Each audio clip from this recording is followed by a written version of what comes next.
لہذا محسن کا بھی ایک حق ہے کہ آدمی محسن کے احسان کو بھولے نہیں اور احسان شناسی کے ساتھ زندگی گزارے اور شکر کے ساتھ زندگی گزارے۔ سب سے بڑا محسن ہمارا اللہ کی ذات ہے کہ اللہ رب العزت نے ہمیں عدم سے وجود بخشا، ہم کچھ بھی نہیں تھے، اللہ پاک نے ہمیں عدم سے وجود بخشا۔ نیز اللہ رب العزت نے ہمیں ایمان عطا فرمایا، اللہ پاک نے ہمیں پیر کے ناخن سے لے کے سر کے بال تک قیمتی اعضاء عطا فرمائے۔ آنکھیں نہ ہوتی اندھے ہوتے، پیر نہ ہوتے لنگڑے ہوتے، ہاتھ نہ ہوتے لولے ہوتے، کان نہ ہوتے بہرے ہوتے، دماغ نہ ہوتا پاگل ہوتے۔ تو اللہ پاک نے انمول نعمتیں ہمیں عطا فرمائی۔ نیز اللہ رب العزت نے ہمیں اپنا مطیع و فرما بردار بنایا۔ یہ سارا کا سارا احسان ہے اللہ کا انسانوں پر، بندوں پر۔ تو بندوں کو چاہیے کہ وہ ٹوٹ کر اس سے محبت کریں، اس کی عبادت کریں، اس کی اطاعت کریں۔ نیز دوسرے محسن جو محسن اعظم ہے وہ ہے پیارے محبوب صلی اللہ علیہ وسلم۔ اللہ کے محبوب صلی اللہ علیہ وسلم کو اللہ پاک نے دنیا میں مبعوث فرمایا اور ہماری تربیت فرمائی، ہماری رہبری فرمائی۔ لہذا اس کا حق یہ ہے، اس احسان کی احسان شناسی یہ ہے کہ ہم اللہ کے محبوب صلی اللہ علیہ وسلم کی اطاعت کریں، آپ کی سنتوں پر عمل کریں، آپ پر درود بھیجیں اور آپ کی عزت و وقار کا لحاظ رکھیں۔ یہ اللہ کے محبوب صلی اللہ علیہ وسلم کے بحیثیت محسن ہونے کے ہمارے اوپر حق ہے۔ ڈابل کے اندر ہمارے ایک مرحوم دوست تھے حضرت قاری محمد علی سارودی صاحب رحمۃ اللہ علیہ، سیدھے سادھے آدمی تھے، بہت پیارے بااخلاق۔ اس زمانے میں 98 کے اندر یہ عاجز وہاں خدمت انجام دیتا تھا۔ اس زمانے میں انہوں نے سنایا کہ یہاں ایک بہت پہلے ایک بندر ہوا کرتا تھا۔ واقعہ کچھ اس طرح کا ہوا کہ دیہاتوں کے اندر جو لوگ گائے بھینسیں پالتے ہیں تو کسی مزدور کو ہائر کر لیتے ہیں، وہ صبح کو گائے بھینس کھول کے لے جاتا ہے اور 2-5 گھنٹے چرا کر شام کو واپس لے آتا ہے۔ تو اس زمانے میں دستور تھا اور آج بھی ہے کہ کسی مزدور کو ہائر کرتے ہیں اور اس کو اپنے اپنے جانور سپر کر دیتے ہیں کہ ان کو لے کے جاؤ، چرا کر لے کر آ، اور کسی گھر سے اس کا ٹفن بندھا ہوا ہوتا ہے، وہاں سے باری باری وہاں ٹفن لے کے جاتا ہے۔ تو ایک دبلا تھا جو گایوں کو اور بھینسوں کو لے کر جاتا تھا اور ساتھ میں اپنا ٹفن اپنے کندھے پہ لٹکا کر کسی تھیلے میں لے کے جاتا۔ گائیں بھینسیں چرنا شروع کر دیتی، وہ ایک درخت کے نیچے بیٹھ جاتا، درخت کے نیچے، اور بانسری بجایا کرتا تھا۔ جب اسے بھوک لگتی دوپہر کے وقت وہ اپنے ٹفن کو کھولتا، توشہ کھولتا اور کھانا شروع کرتا۔ تو اسی وقت ایک بندر آ جاتا تھا درخت پر، تو آدھی روٹی توڑ کے اس کو بھی ڈال دیتا تھا۔ روزانہ کا اس کا یہ معمول تھا۔ بندر نے سوچا کہ یہ میرا محسن ہے، مجھے اس کے احسان کا بدلہ چکانا چاہیے۔ تو وہ روزانہ شام کو پھر اچھلتا کودتا آ جاتا، اور وہ جو بھینسیں اور گائے سب کو جمع کر کے لے کے چلنا مشکل ہوتا تھا اس کے لیے، ان تمام کو وہ جمع کر دیتا اور راستے پر ڈال دیتا تھا۔ روزانہ اس کا یہ معمول تھا، صبح کو یہ جاتا اور شام کو واپس لوٹتا، دوپہر کے وقت میں کھانا کھاتا تو آدھی روٹی کا ٹکڑا اس کو بھی ڈال دیتا، شام کو بندر پھر آتا اور جانوروں کو واپس کرتا۔ پھر کچھ دن کے بعد بندر کو احساس ہوا کہ میرے محسن کا احسان اتنا ہی نہیں ہے، اتنا ہی کافی نہیں ہے بدلہ کہ میں اس کے جانوروں کو جمع کر کے اس کے راستے پہ ڈال دوں، بلکہ مجھے بستی میں جا کے دیکھنا چاہیے کہ یہ کہاں کہاں بنتے ہیں۔ چنانچہ اس نے دیکھا کہ جانور اس طرح سے بنتے ہیں تو صبح کو وہ دبلے سے پہلے آ جاتا اور ان جانوروں کو روانہ کر دیتا، اور یہ جناب نہا دھو کے پھر آرام سے نکلتا شہزادہ بن کر۔ اللہ کی شان۔ پھر بعد میں چل کر وہ پاگل ہو گیا، لوگوں کو خطرہ ہوا کہ یہ کہیں کوئی حادثہ نہ کر دے، تو بعد میں کسی نے اس کو ملک عدم کی طرف روانہ کر دیا۔ دیکھو میں نے کچھ اور تو نہیں کہا۔ بہرحال ایک جانور کو اس بات کا احساس ہے کہ میں اپنے محسن کے ساتھ میں کس طرح کا ریئیکٹ کروں، کس طرح کا حسن سلوک کروں، میں اس کا بدلہ کیسے چکاؤں، ایک جانور کو احساس ہے۔ اور ہم اشرف المخلوق ہو کر ہمیں اس بات کا احساس نہیں، ہم اپنے محسن کے ساتھ، محسن اعظم کے ساتھ، اپنے مشائخ کے ساتھ، اپنے بڑوں کے ساتھ، اپنے ماں باپ کے ساتھ کس طرح کا سلوک کریں۔ یہ کتنے افسوس کی بات ہے دوست۔ جو آدمی اپنے محسن کے احسان کو نہ سمجھے وہ بہت بڑا نمک حرام ہے۔ جو محسن کے احسان کو نہ سمجھے بہت بڑا نمک حرام ہے۔ چھوٹے چھوٹے بچے ماں باپ ان کے خاطر کیا کچھ قربانی نہیں دیتے۔ ماں 9 مہینے پیٹ میں رکھتی ہے، 2 سال چھاتی سے لگا کے دودھ پلاتی ہے، 5-6 سال غلام بے دام بن کے رہتی ہے، اپنے سگے ہاتھوں سے استنجا صاف کراتی ہے، نہلاتی ہے، دھلاتی ہے، کپڑے پہناتی ہے۔ اور یہی بچہ اور یہی بچی تھوڑے سے بڑے ہوتے ہیں تو یہ ماں باپ کے سامنے مقابلے کی باتیں کرتے ہیں۔ تم نے ہمارے ساتھ کیا کیا ہے، تو تم نے ہمیں کیا دیا ہے، اس طرح کی باتیں کرتے ہیں۔ دوستو یہ کتنی بڑی نمک حرامی کی بات ہے۔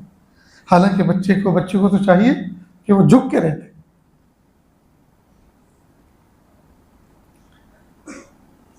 ٹھیک اسی طرح میاں بیوی کا جو رابطہ ہے، معاملہ ہے، یہ بھی دونوں ایک دوسرے کے محسن ہیں۔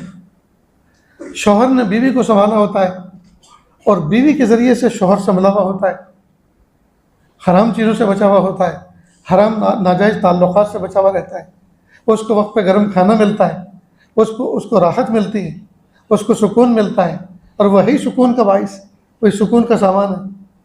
اللہ پاک نے اس کو بنایا اس لیے، تو وہ اس کے لیے محسنہ ہے اور یہ اس کے لیے محسن ہے۔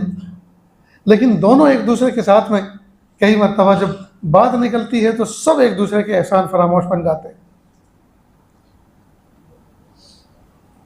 حضرت مولانا اشرف علی تھانوی رحمۃ اللہ علیہ فرمایا کرتے تھے کہ اے مردو، عورت ذات سے سبق لو، عورت ذات سے سبق لو کہ جب اس کا نکاح ہوتا ہے مسجد میں اور باپ گھر میں آ کر کہتا ہے بیٹی تمہارا نکاح ہو چکا، اب تمہیں بقیہ زندگی کسی کے ساتھ گزارنا ہے، اب تمہیں اس گھر کو خالی کرنا ہے، تو بچی اٹھ جاتی ہے اور یہ حکم سن کر اللہ کا کہ میرا نکاح ہو گیا ہے، یہ اللہ کا ہی تو حکم ہے، میرا نکاح ہو گیا ہے، یہ حکم سن کر، اور وہ پیارے ماں کو، پیارے باپ کو، پیارے گھر کو، پیارے آنگن کو، بھائی بہنوں کو، کھیل کھلونوں کو، اپنی سہیلیوں کو، سب کو چھوڑ کے چل دیتی ہے۔ تو حضرت تھانوی رحمۃ اللہ فرماتے ہیں کہ اے مردو، ایک عورت ذات سے سبق لو کہ وہ اتنی کمزور ہونے کے باوجود اتنا بڑا فیصلہ لیتی ہے زندگی میں، اور تم نے اللہ تعالیٰ کے سینکڑوں حکم سنے اور پھر بھی کوئی فیصلہ نہیں لیا، پھر بھی استقامت کا ثبوت نہیں دیا۔ اللہ اکبر کبیر۔ اس لیے دوستو، اللہ رب العزت نے جو ہماری زندگی کا ایک نظام بنایا، ہمیں چاہیے کہ اس نظام پر ہم غور کریں، اس نظام پر غور کریں، اور نظام پر غور کرنے کے بعد ہم ایک دوسرے کے محسن کو پہچانیں، اپنے محسنوں کو پہچانیں، ان کے ساتھ حسن سلوک کا معاملہ کریں، بد اخلاقی نہ کریں۔ یہ آج کل جو پوری دنیا کے اندر تنا تنی ہے، پوری دنیا کے اندر جو نفسا نفسی ہے، پوری دنیا کے اندر جو اتھل پتھل ہو رہی ہے، اس کی وجہ یہ ہے کہ ہر آدمی اپنے محسن کو بھول گیا، اپنے محسن کے احسان کو بھول گیا، اور اپنی احساس ذمہ داری کو بھول گیا کہ مجھے کرنا کیا تھا اس موقع پر اور میں کر کیا رہا ہوں، مجھے کرنا کیا چاہیے تھا، میں کر کیا رہا ہوں۔ جمشید پور ٹاٹا کے اندر ایک انجینئر تھے، ٹاٹا فیکٹری کے اندر ایک انجینئر تھے، انہوں نے ایک کتا پالا ہوا تھا، اور کتے کو یہ سمجھا رکھا تھا، ڈیوٹی تھی اس کی کہ اگر کوئی اچانک آدمی کوئی آئے گھر میں تو اس پر وہ اس سے اپنی حفاظت کرے، گھر والوں کی حفاظت کرے، کوئی چور نہ ہو۔ اللہ کی شان، اس گھر کے اندر اس گھر کا داماد آیا، جیسے داماد آیا تو کتے نے اس پر حملہ کیا، یہاں تک کہ داماد فوت ہو گیا۔ اب صبح کو جب دروازہ کھولا اور دیکھا کہ داماد تو فوت، تو سارے کے سارے لوگ رونے بیٹھ گئے اور ایک کوہرام مچ گیا گھر میں۔ کتے نے یہ سارا منظر دیکھا، 3 دن تک بھوکا پیاسا رہا۔ اس کو اس بات کا صدمہ ہوا کہ مجھ سے ایک انہونی ہو گئی، مجھ سے ایسا کام ہو گیا جو مجھے نہیں کرنا چاہیے تھا، اور مجھے اس کی پہچان نہ ہو سکی۔ گھر کا ایک فرد ہے، اس خاندان کا ایک فرد ہے، 3 دن تک بھوکا پیاسا رہا، 3 دن کے بعد وہ بھی فوت ہو گیا۔ کہنے کا منشا یہ کہ اللہ پاک نے جانوروں کے اندر یہ احساسات رکھے کہ اپنے محسن کے ساتھ میں کس طرح کا برتاؤ کرنا چاہیے، اور اگر میں محسن کے ساتھ میں ایسا معاملہ ہو جائے جو اس کی شان کے خلاف ہے تو ان کو ایسے ایسے صدمے پہنچتے ہیں کہ ان کے انتقال تک ہو جاتے ہیں۔ لیکن دوستو، ہم انسان ہو کر ہم کس دنیا میں زندگی گزار رہے ہیں، کتنی غفلت ہو چکی، کتنی تہیں جم چکی ہے غفلت کی۔ ہم صبح کو کھا کے دوپہر کو بھول جاتے، دوپہر کو کھا کے شام کو بھول جاتے۔ ہم اپنے محسنوں کے احسان کو نہیں سمجھتے، ان کی تربیت کو نہیں سمجھتے، ان کی باتوں کو نہیں سمجھتے۔ یہ کتنی بڑی توہین کی بات، یہ کتنی بڑی ناشکری اور نمک حرامی کی بات۔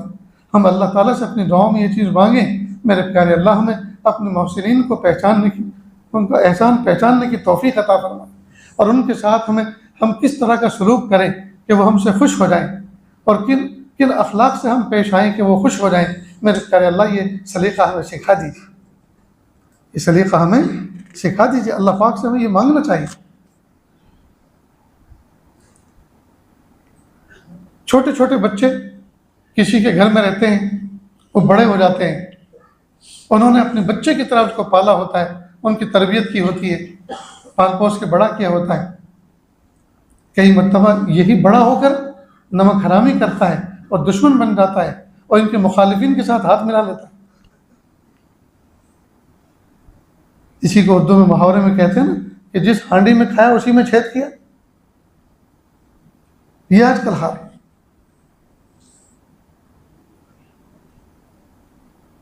تو محسن سے محبت کے پھر تقاضے ہیں، اپنے محسن سے محبت کے تقاضے ہیں۔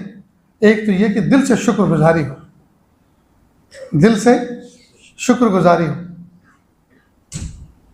زبان سے اعتراف، ان کے احسان کا اعتراف کرے اور ان کے لیے دعا کرے، زبان سے اعتراف کرے اور دعا کرے۔ نیز اپنے عمل سے وفاداری کرے، اپنے محسن کی اپنے عمل سے وفاداری کرے، اور عزت بھی کرے اور اطاعت بھی کرے، ان کی عزت بھی کرے، اطاعت بھی کرے۔ نیز جیسا جیسا محسن ہے ان کے لیے دعائے خیر کرے اور اعمال حسنہ کا ان کو ایصال ثواب کرے، اچھے اعمال کر کے ان کو ایصال ثواب کرے۔ اگر کوئی آدمی اس طرح کے سسٹم کے ساتھ، اس طرح کی زندگی کے سیٹ اپ کے ساتھ زندگی گزارے گا تو یہ آدمی جو اس طرح کا سلوک کرنے والا ہوگا لوگوں کا سر کا تاج بن کے زندگی گزارے گا۔ کون پھر ایسے بااخلاق اور باکردار آدمی کو کون برا کہے گا، کون برا کہے گا؟ اس لیے دوستو ضرورت ہے اس بات کی کہ ہم اپنے محسنین کے احسان کو پہچانیں، ان کے حق کو پہچانیں، تنہائیوں میں ان کے لیے دعائیں کریں، ان کے تذکرے کریں، ان کے تذکرے کریں، ان کی محبت کو اپنے سینے میں بسا کر رکھیں، اس لیے کہ ان کے احسان نے ہمیں نہ جانے کس مقام سے کس مقام تک پہنچایا۔ اگر وہ ہمارے ساتھ میں احسان کا معاملہ نہ کرتے تو نہ جانے ہم کہاں گھومتے پھرتے۔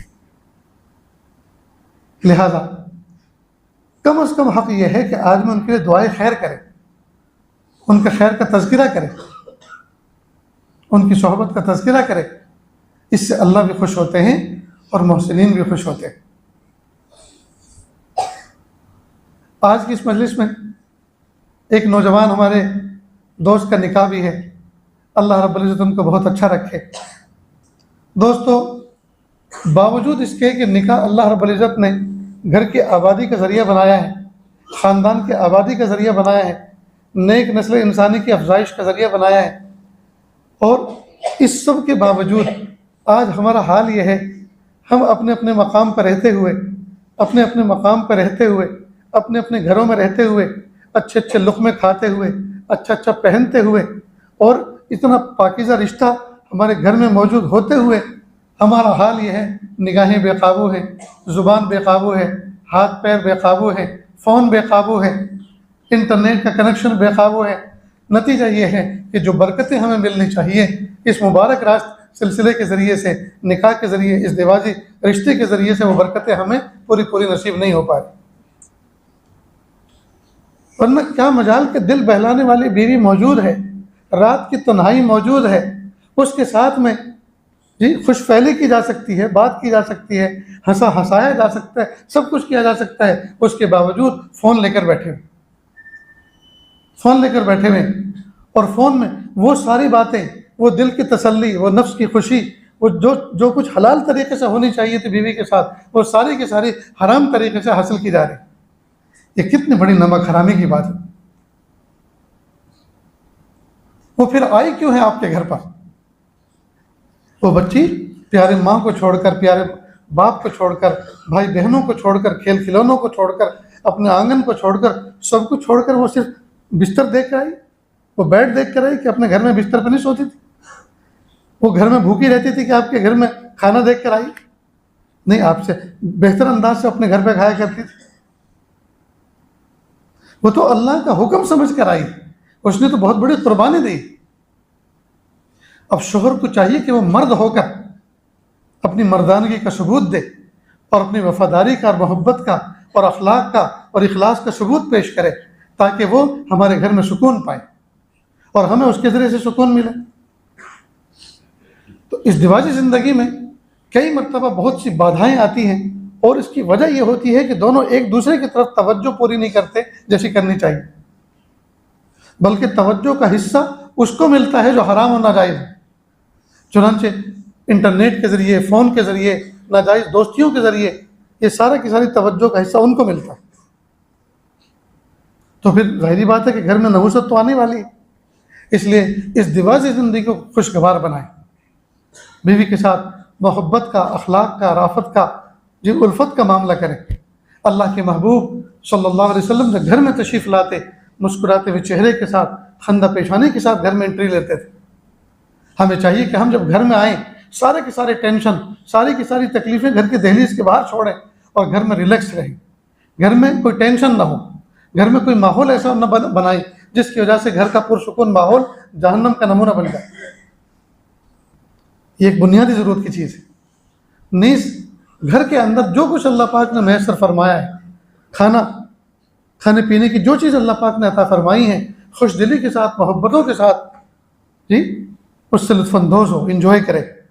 کئی مرتبہ معمولی باتوں پر، کھانے پینے کی باتوں پر اچھی خاصی لڑائی کھڑی کر دیتے، حالانکہ اس میں بیوی کا قصور نہیں ہے، شوہر نے جو کچھ لا کے رکھا ہوا تھا اس مجموعے میں سے اس نے ایک چیز منتخب کر کے بنا دی۔ تو یہ کتنی بری باتیں ہیں کہ کئی مرتبہ بیوی کا حلال طریقے سے بنایا ہوا کھانا، محبتوں سے بنایا ہوا کھانا، بسم اللہ پڑھ کے درود شریف پڑھتے ہوئے اس ماحول میں بنایا ہوا کھانا شوہر کو پسند نہیں ہے، اور وہ بازاری کھانا کھانا پسند کرتا ہے۔ یہ ذوق فاسد ہو چکے،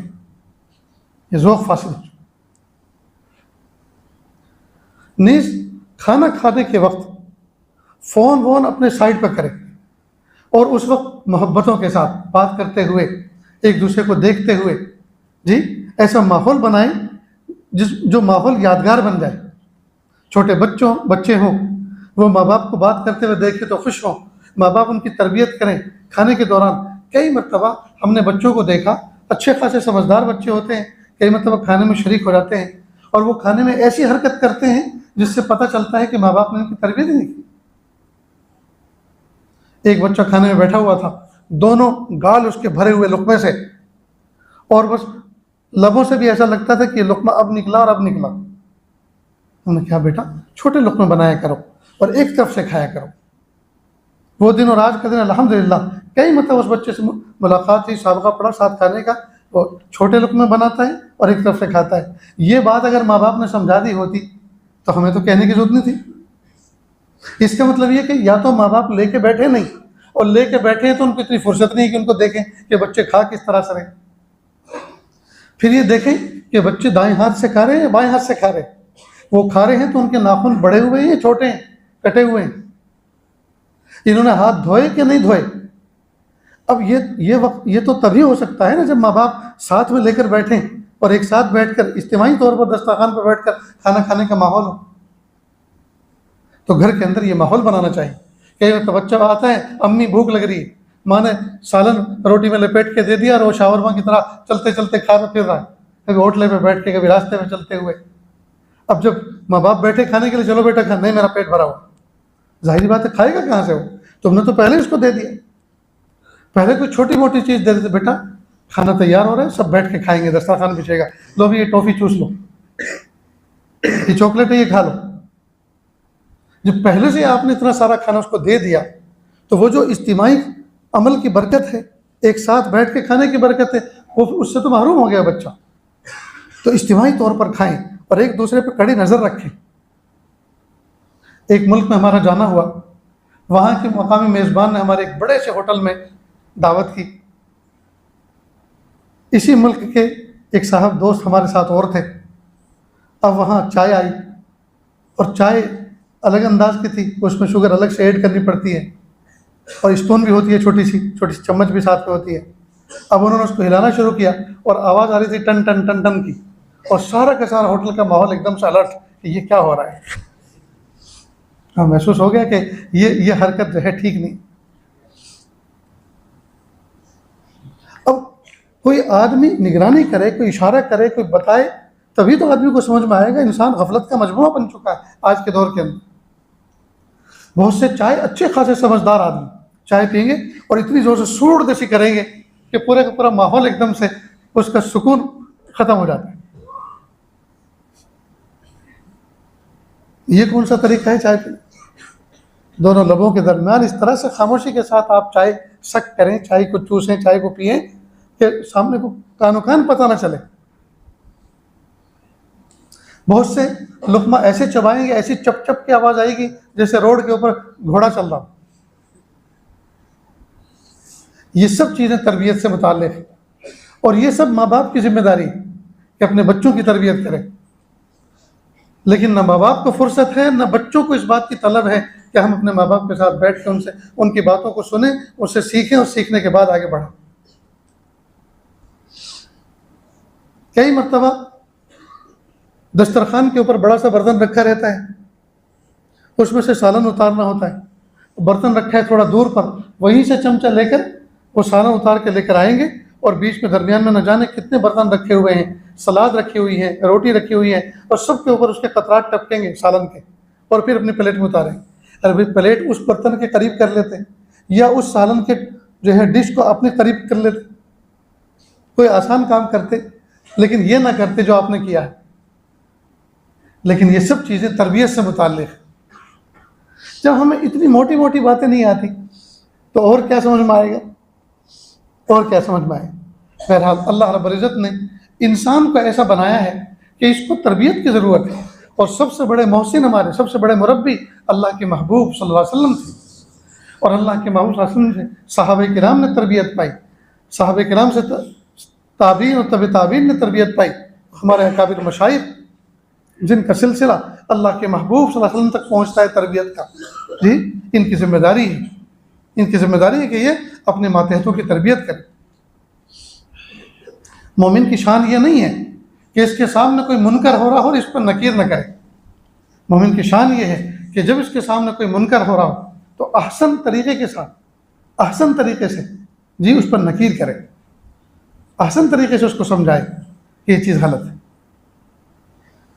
لیکن ہر آدمی پہلو تہی کر کے بیٹھا ہے، ہر آدمی اپنی ذمہ داری سے بالکل سبکدوش ہو کر بیٹھا ہے. وہ سوچتا ہے کہ نہیں کسی کو کہنے جیسا نہیں. کیوں کہنے جیسا نہیں؟ کیا ضابطہ بدل گیا، شریعت بدل گئی، اللہ پاک نے نظام بدل گیا، اب دوسرے نبوت کا سلسلہ جاری ہوگا کہ آپ کی ذمہ داری نہیں رہی، اب دوسرے انبیاء کرام آئیں گے اور وہ تربیت کریں گے. یہ امت دعوت ہے، کئی مرتبہ جماعت میں بہت سے نوجوان بچے جاتے ہیں اور ان سے پوچھتے کہاں گئے تھے؟ جی دین کی دعوت کے راستے میں گئے ہوئے تھے. تو دین کی دعوت کا راستہ صرف 40 دن ہے، صرف 20 دن 10 دن ہے، صرف سہ روزہ ہے، اور اس کے بعد پھر دعوت کے کام سے فارغ. یاد رکھنا، مومن کا کھانا دعوت، مومن کا پینا دعوت، مومن کا چلنا دعوت، مومن کا بیٹھنا دعوت، اس کا سونا دعوت، اس کا جاگنا دعوت. مومن سراپا دعوت، مومن سراپا دعوت. اور یاد رکھنا، قولی دعوت کے مقابلے میں عملی دعوت زیادہ مؤثر ہوا کرتی ہے. عملی دعوت زیادہ مؤثر ہوا کرتی ہے. ہم پان گٹکا کھا کے، مسالہ کھا کے ہم جو ہے گشت کریں مثال کے طور پر، اور لوگوں کو دین کی دعوت دیں، تو سامنے والا دیکھتے کے ساتھ ہی کہہ دے گا ٹھیک ہے جو آپ دین کی دعوت مجھے دینے کے لیے آئے ہیں جی آپ دیجیے، لیکن اللہ کا شکر ہے میں تم سے بہتر ہوں. جو چیز تم کھا کے آئے ہو میں یہ چیز نہیں کھاتا، میں اس سے نفرت کرتا ہوں. یہ تو اللہ پاک نے پردہ رکھا ہے کہ سامنے والے کئی مطلب بولتے نہیں ہیں، ورنہ ان کا دل تو خاموش نہیں رہتا. وہ اس بات کو سمجھتے تو ہے نا کہ جو آدمی مجھے دین کی دعوت دے رہا ہے خود اس کا حال تو ٹھکانا نہیں، اس کے حال کا تو ٹھکانا نہیں. وہ مجھے کن الفاظ سے دعوت دے رہا ہے، کس منہ سے دعوت دینے کے لیے آئے. اس لیے سامنے والا 2 آنکھوں سے دیکھتا ہے اور دماغ سے سوچتا ہے ہم کس مقام پر ہیں. تو مومن کی دعوت، مومن سراپا دعوت ہے، اور اس کی عملی دعوت قولی دعوت کے مقابلے میں زیادہ مؤثر ہوا کرتی. تو ہم اپنے گھروں کو جنت کا نمونہ بنائیں، اپنے گھروں کو جنت کا نمونہ بنائیں. جو بچی ہمارے گھر میں نکاح کر کے آتی ہے وہ بچی کی حیثیت سے اپنی ماں باپ کے گود میں پلی بڑھی ہے، اپنی دادی دادا کے سامنے وہ پلی بڑھی ہے، نانی نانا کے سامنے پلی بڑھی ہے. اب جو ہمارے گھر میں آئی ہے اس کی حیثیت بدل گئی. اب وہ بچی نہیں ہے، اب وہ بہو بن کر آئی ہے. لیکن ہمیں اسے بہو کی طرح سے اس کے ساتھ معاملہ نہیں کرنا، اس کے ساتھ معاملہ کرنا ہے بیٹی کی جیسا، بیٹی کے جیسا معاملہ کرنا ہے، اسے پیار دینا، اسے محبت دینی. جب کوئی ساس اپنی بہو کو بیٹی بیٹی کہہ کے پکارے گی تو اس کا کوئی دماغ خراب ہے کہ اپنی ساس کو برا بھلا کہے. جب سسر اپنی بہو کو بیٹی بیٹی بچی بچی کہہ کے پکارے گا اس کا دماغ خراب ہے کہ وہ خدمت نہ کرے، ان کے لیے دعائیں نہ کرے، ان کی ضرورتوں کا احساس نہ کرے. تو بڑوں کو چاہیے کہ چھوٹوں کے ساتھ شفقت کا معاملہ کرے، ان کو عزت دے، ان کو اہمیت دے جی، ان کے مرتبے کا خیال رکھے، ان کا دل جو ہے توڑنے والی باتیں نہ کرے. بڑوں کو یہ چاہیے، اور چھوٹوں کو چاہیے کہ بڑوں کا ادب احترام کرے جی، ان کو عزت کی نظر سے دیکھے، ان کے لیے دعائیں کرے، ان کی خدمت کر کے ان کا دل جیتے. یہ چیزیں عام طور پر دیکھا یہ گیا ہے کہ گھروں کے اندر فوت ہوتی جا رہی. کئی مرتبہ جو بچی کل تک بچی تھی دلہن بنتے کے ساتھ ہی ایک دم سے ایک رات میں ایک دن میں ایسی اس کے اندر تبدیلی آتی ہے، وہ اپنی سہیلیوں کو گردانتی نہیں، اپنی سہیلیوں کو کھاتے نہیں لاتی. شوہر کے گھر سے پہلی مرتبہ جب واپس گھر میں آتی ہے تو اپنی سہیلیوں سے نہیں ملتی، محلے میں اپنے ناز انداز بدل دیتی ہے. کیوں؟ اس لیے کہ اس کو اس بات کا غرور ہے کہ میں کسی بڑے شوہر کی بیوی بنی ہوں، کسی باعزت شوہر کی بیوی بنی ہوں. اب یہ سب جو ہے حقیر ہیں، یہ سب ذلیل ہیں، اور یہ میرے لیول کے لوگ نہیں. اللہ کی بندی تو اسی لیول میں تو پل کے بڑی ہوئی ہے، اور آج تو نے کون سا لیول اپنا لیا اپنا. یہ بہت بڑی نادانی کی بات ہے. نہیں، محلے کے اندر جن کو نانی نانا کہا، جن کو دادی دادا کہا، وہ زندگی بھر اسی طرح کے رہیں گے، ان کو اسی طرح سے عزت دے. اور جن بچیوں کے ساتھ، جن سہیلیوں کے ساتھ کھیل کے بڑی ہوئی ہے جی، وہ یاد کر رہی ہیں، ان سے ملاقات کا سلسلہ رکھے، ان کے ساتھ میں احسان کا معاملہ کرے، ان کی خوشی غم میں شرکت کرے. افسوس کی بات ہے کہ آدمی بہت جلدی اپنے محسنین کو اور اپنے متعلقین کو بھول جاتا ہے. ایک بہت بڑی کمی یہ ہے جو بچے شادیاں کرتے ہیں، نکاح کرتے ہیں، کئی مرتبہ وہ اپنے نکاح کی تنہائی کی باتوں کو کئی مرتبہ پبلک اوپن کرتے ہیں. وہ چوراہوں پہ بیٹھ جاتے ہیں اور بیٹھ کر وہ تنہائی کی باتیں شیئر کرتے ہیں. یہ حرام ہے، یاد رکھنا یہ حرام ہے. یہ تنہائی کی باتیں کسی سے شیئر کرنا یا ویڈیوگرافی کرنا، یہ فوٹوگرافی کرنا، یہ سب حرام ہے. اللہ ناراض ہوتے ہیں ان سب چیزوں سے. تو اللہ کو ناراض کر کے ہم زندگی کے اندر کیسے خوشی پا سکتے؟ نیز نوجوان بچے اور بچیاں نکاح کر کے کئی مرتبہ کئی دن تک نمازیں نہیں پڑھتے، اس لیے کہ دلہا دلہن بیوٹی پارلر سے دلہا دلہن بن کے جاتے ہیں۔ اب چونکہ وہاں پیسے دے کر وہ لیپ چڑھوایا ہے، اب اگر وضو کریں گے غسل کریں گے تو سب دھل جائے گا، تو وضو ہی نہیں کرتے، غسل ہی نہیں کرتے۔ اب بتائیے جب غسل نہیں کریں گے وضو نہیں کریں گے پاک کیسے ہوں گے؟ ناپاک رہیں گے، نماز کیسے پڑھیں گے؟ نہیں پڑھتے تو اللہ کی ناراضگی آئے گی، ٹھیک، گھر میں نحوست آئے گی، بے برکتی آئے گی، اس زندگی میں کہاں سے برکت آئے گی؟ اس لیے ان تمام چیزوں کو نظر انداز کر کے ہمیں چاہیے کہ ہم اس انداز سے رہیں جیسے اللہ کے محبوب صلی اللہ علیہ وسلم نے ہمیں زندگی گزارنے کا طریقہ سلیقہ عطا فرمایا۔ وضو سے جو خوبصورتی، جو کشش اور زندگی کے اندر جو انبساط اور فرحت آتی ہے وہ بیوٹی پارلر میں جا کر لیپ چڑھوانے سے نہیں آتی۔ قرآن پاک کی تلاوت کرتے ہوئے، قرآن پاک کو کھول کر جب تلاوت کرتے ہیں اور اللہ تعالیٰ کی رحمتیں، اللہ کی برکتیں، رحمتیں جو نازل ہوتی ہیں اور قرآن پاک کے وہ انوارات جو ریفلیکٹ ہوتے ہیں اور چہروں سے ٹکراتے ہیں، چہرے پہ جو نور سجتا ہے وہ کسی بیوٹی پارلر میں جا کر کسی کاسمیٹک کی کریم لگانے سے وہ چہرے پہ چمک نہیں آتی۔ آنکھیں خوبصورت سرما اور کاجل لگانے سے نہیں ہوتی، آنکھیں خوبصورت وہ ہوتی ہیں جس میں حیا کا سرما ہو، اور اونچی ہل والی، اونچی ایڑی والی سینڈل پہننے سے قد اونچا نہیں ہوا کرتا، قد اونچا بلند اخلاق اپنانے سے ہوا کرتا ہے۔ حیا کی چادر جب سر پہ ہوتی ہے تو اللہ رب العزت نے اس میں وہ برکتیں رکھی ہیں کہ دنیا دیکھتی رہ جاتی۔ بے حیا ہو کر، بے پردہ ہو کر گھر سے نکلنا، اور ساری دنیا ان کے چہروں کو دیکھ کر اپنے نفس کو سیکے، اس سے حرام لذت لے، کہاں سے برکت ہے؟ جو عورت بے پردہ ہو کر اپنے گھر سے نکلتی ہے جب تک واپس نہیں لوٹتی اللہ تعالیٰ کی رحمت کے فرشتے اس پر لعنت بھیجتے ہیں۔ جو لعنتیں وصول کیے ہوئے ہو، بھلا اس کی زندگی میں سکون کہاں سے آئے گا؟ اس کے دل میں اجالا کہاں سے آئے گا؟ اس کے گھر میں راحت کہاں سے آئے گی؟ تو ضرورت ہے اس بات کی کہ ہم شریعت کے احکام پر عمل کریں، پرسکون زندگی گزاریں، نہ اپنی ذات سے کسی کو تکلیف دیں اور نہ تکلیف اٹھانے کی زحمت برداشت کریں، شریعت و سنت پر عمل کریں، پھر دیکھیے اللہ پاک زندگی میں بہاریں لگا دیں گے انشاءاللہ۔ نیز روزانہ دلہا دلہن کو چاہیے قرآن پاک کی تلاوت کا معمول بنائیں، نماز اول وقت میں پڑھیں، نہ جانے صبح ہوتے کے ساتھ ہی فجر کے بعد پھر کیا کام ذمہ لگ جائے، فجر کی نماز ادا کریں، اس کے بعد مصلی پہ بیٹھے بیٹھے قرآن پاک کی تلاوت کرے، تسبیحات پڑھے، درود شریف پڑھے، پھر اپنے کام میں لگے، دیکھیے اس گھر کے اندر کیسی برکتیں ہوتی ہیں۔ افسوس کی، اور گھر میں آتے ہیں تو کمانڈر بن کر، ہاں کیا پکایا؟ کہ بینگن کا، تو ہی کھا لینا۔ یہ کیا طریقہ ہے؟ گھر میں آئے چھوٹے چھوٹے معصوم بچے دیکھیں ہمارے ابو آئے ہیں، ہمارے سر کے تاج آئے، ان کا دل خوش ہو جائے۔ والد صاحب دیکھیں ماشاءاللہ میرا جوان بیٹا آیا ہے، ان کا دل خوش ہو جائے۔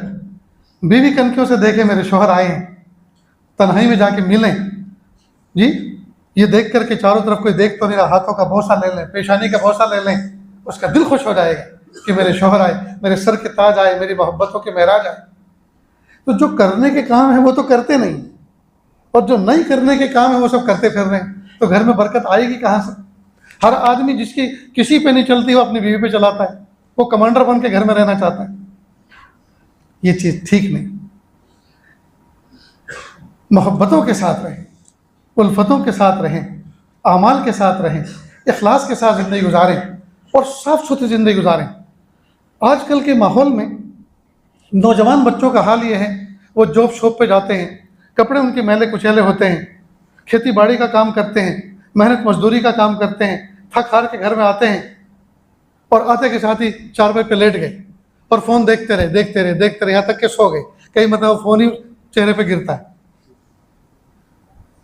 اور اب رات کو آنکھ کھلی، دل چاہتا ہے کہ محبت کے تقاضے پورے کیے جائیں، اب وہ چاہتا ہے کہ اسی حال میں اپنی دلہن سے ملوں۔ اب بتائیے اس کو کہاں سے محبت ہوگی جب تیری بغلوں کے اندر تو ایسی بدبو آ رہی ہے جیسے مرے ہوئے کتے میں آتی ہے، اب وہ بیوی کیسے الفت کا مظاہرہ کرے، کیسے محبت کا مظاہرہ کرے؟ نہیں، دونوں کو صاف ستھرا رہنا چاہیے۔ بیوی کو چاہیے کہ وہ دیکھے کہ میرے شوہر شام کو آنے والے ہیں جاب شاپ سے، تو سارے کام کاج سے فارغ ہو کر، نہا دھو کر، باتھ لے کر، نہا دھو کر، صاف ستھرے کپڑے پہن کر وہ قرآن پاک کی تلاوت کرتی ہو، وہ مصلی پہ بیٹھی ہو، وہ تسبیح پڑھتی ہو، وہ ذکر و اذکار کرتی ہو، وہ دعا کرتی ہو، پہلی نظر شوہر کے گھر میں پڑے، اس کا دل خوش ہو جائے کہ میں تو باہر محنت مزدوری میں لگا ہوں، مجھے کوئی دعا دینے والا گھر میں بیٹھا ہوا ہے، کتنا اس کا دل خوش ہوگا۔ یہ اخلاص کے ساتھ بہت بڑی ہستی ہمارے دعا کرنے والی ہر ایک کے پاس بیوی کی حیثیت میں گھر میں موجود ہے، لیکن ہم اس کی دعا لینے والے نہیں بنتے۔ اسی طرح بیوی کو چاہیے کہ جب شوہر کے آنے کا وقت ہے تو اس کے کپڑے ہینگر پہ ہینگ کر کے لٹکا کے رکھے، غسل خانے کی کوٹی پہ لٹکا کے رکھے، پانی جیسا موسم اسے اعتبار سے بالٹی میں بھر کے رکھے، صابن ہر چیز کی تیاری کر کے رکھے، شوہر آئے آتے کے ساتھ ہی مسکراتے چہرے سے اس کا تھوڑا سا آگے بڑھا۔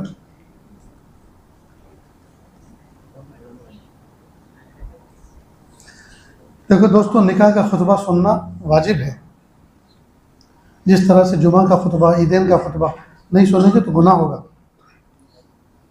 اس لیے خطبے کو سنیں، ثواب ملے گا انشاءاللہ۔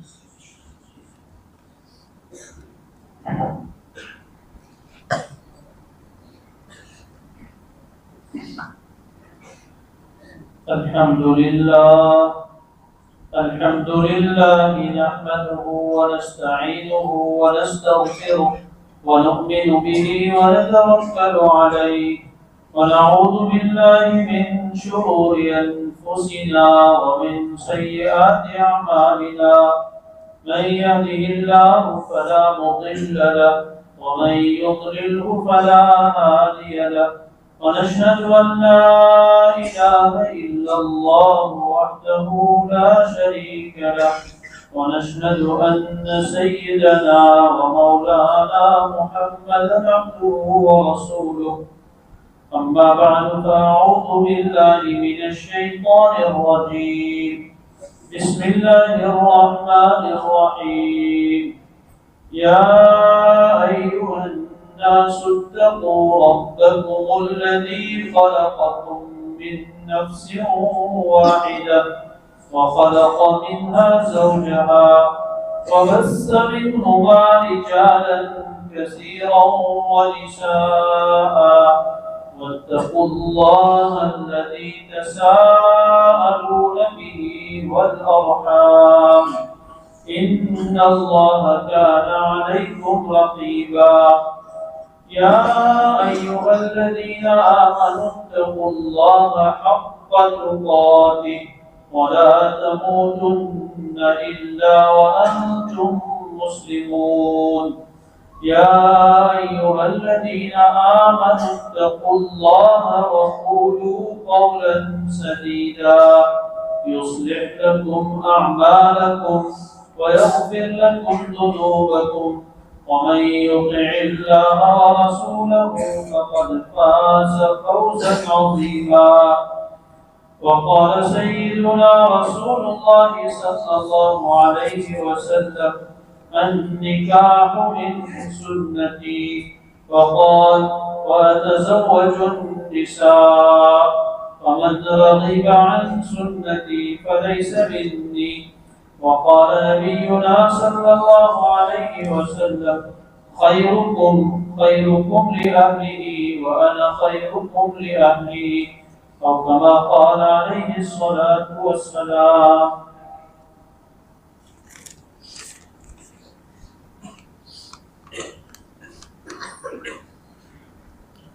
مہر نقد ہے ادھر 21,000۔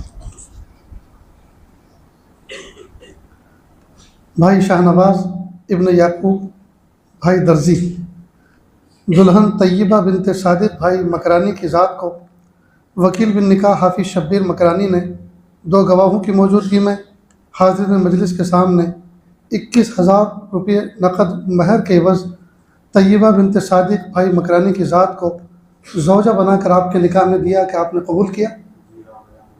ماشاء اللہ، بارک اللہ فیک، الحمدللہ۔ اس مجلس میں دور دراز سے سفر کر کے بہت سے لوگ وہ آتے ہیں جو توبہ طائب ہونا چاہتے ہیں، نیک زندگی گزارنا چاہتے ہیں۔